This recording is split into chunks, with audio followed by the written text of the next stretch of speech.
La jerarquía eclesiástica seguía sin conocer el norte.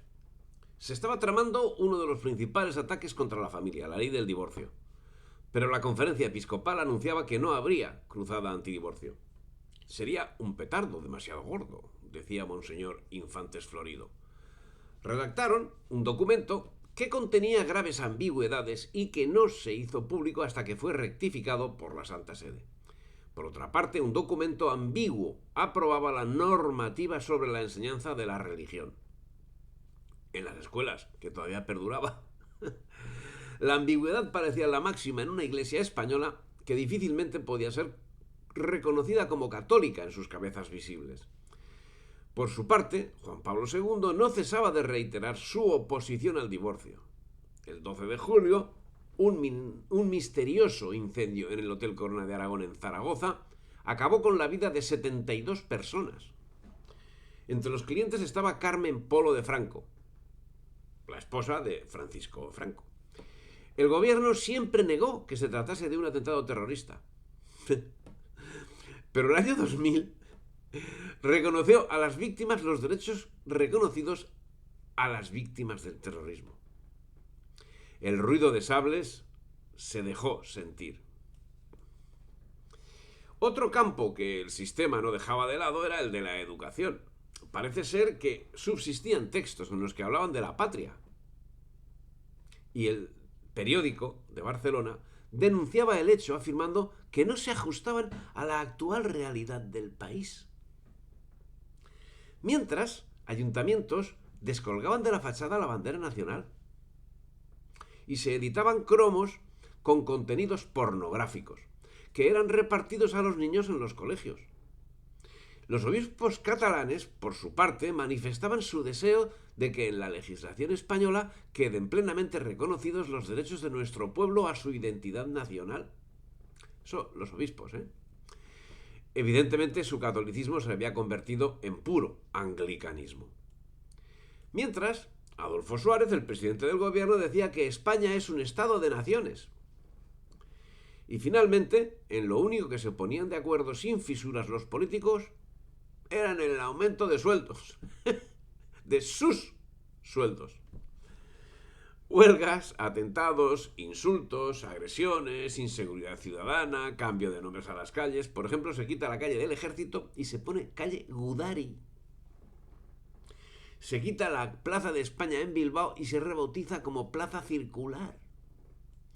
En esas fechas, los separatistas catalanes sacaron una lista de presos polítics catalans a las persones de l'estat espanyol. Resulta curioso la relación de los apellidos, que a la postre vienen a corroborar lo impropio del separatismo.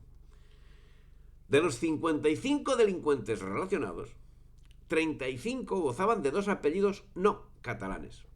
8 eran manifiestamente hijos de matrimonio mixto entre catalán y no catalán.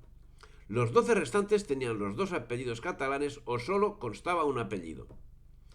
Uno de ellos se llamaba Josep Lluís Pérez Pérez, nombre muy parecido al de Josep Lluís Pérez Díez, antes de que procediese a cambiar sus apellidos por Josep Lluís Carod Rovira.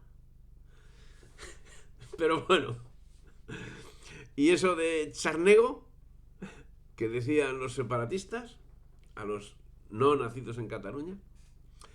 Los separatistas repartieron unas octavillas en las que manifestaban su incultura o su perversidad, o ambas desde la primera frase. Mentira històrica donde las haya, que rezava així. L'11 de setembre de 1714, l'exèrcit i el poble català van ser vençuts per les tropes d'ocupació del rei Borbó. Traduzco. El 11 de septiembre de 1714, el ejército y el pueblo catalán fueron vencidos por las tropas de ocupación del rey Borbón. Esa es su verdad.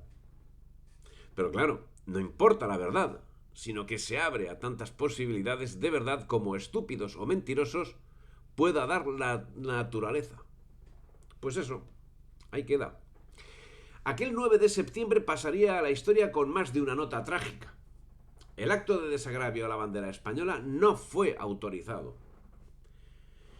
Y sí lo fue el acto de los separatistas, donde estaban presentes destacados representantes de la organización terrorista ETA. La prensa, en concreto el Noticiero Universal de día 10 de septiembre de 1979, anunciaba que habían asistido unas 4.000 personas al acto de los separatistas. Luego apuntaba que eso eran 2 actos, en cada uno de los cuales fueron unos 2.000 los asistentes. Podrían haber sido los mismos 2.000. 2 y 2, 4. Pero bueno, es que además tampoco eran 2.000. Más adelante relata, al parecer, y fruto de un choque entre independentistas y presuntos ultras, resultó herido por arma blanca en el pecho el joven Francesc Camí, que se encuentra internado en la unidad de vigilancia intensiva del hospital clínico custodiado por la policía y cuya presunta vinculación con el PCI ha sido desmentida por esta organización. Se arrojaron 2 cócteles Molotov contra los vehículos de la Policía Nacional. Aséptica información. Aséptica. Que dejaría de serlo. Porque la verdad del asunto es que Francesc Camí fue apuñalado por los separatistas y pasó entonces a denominarse Francisco Camí Aldaver, cuando el periódico de 28 de septiembre supo que el chaval no era precisamente separatista. La noticia pasaba a ser expuesta como sigue. No, como decía al principio, un militante independentista, eso, pasó a ser así. Un militante independentista, Francesc Xavier Andreu Prat, fue detenido ayer y acusado de haber apuñalado el pasado 9 de septiembre a Francisco, ya no se llamaba Francesc, ahora se llamaba Francisco, a Francisco Camí, de ideología ultraderechista. El capitán general de la segunda región militar, teniente general Merry Gordon, abrió una puerta a la esperanza cuando proclamó: si el tercio, a la orden de nuestro jefe, que es su majestad el rey don Juan Carlos de Borbón I de España, y los mandos ordinarios que le siguen, nos indican que ataquemos, no va a haber alpargatas ni pelucas para que corran, porque se quitarán de en medio como lo que son, como ratas. Lo de las pelucas era una referencia directa al duque de Paracuellos del Jarama, Santiago Carrillo. Lo que no sabía, o tal vez ocultaba el señor Merry Gordon, era que el ejército, antes ejército español, solo sabía celebrar funerales. Francamente eran muy bonitos los fastos. Quedaba claro que como funeraria era más efectiva que como ejército. Más cierto estaba Enrique López Sors, profesor de la Academia General Militar, cuando afirmaba ante el asesinato de un compañero, decía lo siguiente: si malo es que hayas muerto, Julián, casi tan malo es lo que va a venir ahora. Me refiero a declaraciones de indignación, repulsa y condena que van a pronunciar los estúpidos y los fariseos. Tampoco va a ser muy digestible la voz oficial, que va a recomendar serenidad. Esa gente debe creer que la serenidad se puede fabricar churros, sin advertir que ambas fabricaciones pueden ser peligrosas. La de los churros, en clara referencia al incendio del Hotel Corona de Aragón, pueden conducir a un incendio de la churrería, y la serenidad o la indiferencia a la apatía, a la insensibilidad, a la idea de mientras no me toque a mí. ¿Fue casual la retirada del general Merry y del comandante López Sors? Seguro, seguro. La duda ofende.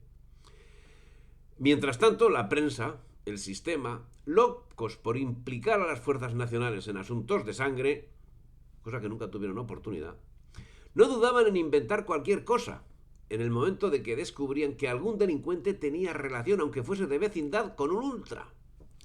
Pero ahí quedaba la cosa, porque los delincuentes en cuestión jamás fueron reconocidos, apoyados ni defendidos por lo que ellos llamaban ultras, que por otra parte bastante tenían en acudir a los funerales. Y los funerales, que para generar satisfacción generaban titulares de prensa como «El funeral se desarrolló sin incidentes». La prensa, informaciones de 25 de septiembre de 1979, informaciones en el título de una publicación, consideraba intolerable de manera reiterada las manifestaciones de repudio al terrorismo. Y la policía del sistema, inactiva en multitud de ocasiones con las manifestaciones insultantes y violentas de los grupos marxistas, actuaba contra quienes osaban protestar por los asesinatos. Mientras, el periódico de Cataluña, de fecha 28/9 de 1979, relataba actividades de los separatistas. Y decía: por la mañana se celebraron manifestaciones de algunos cientos de personas en San Sebastián, Vergara, Rentería y Éibar, formándose barricadas en estas dos últimas poblaciones. Las fuerzas de orden público tampoco hicieron aparición en la marcha registrada por la tarde en Vergara. Si te ha gustado el vídeo, dale me gusta, difunde y suscríbete al canal.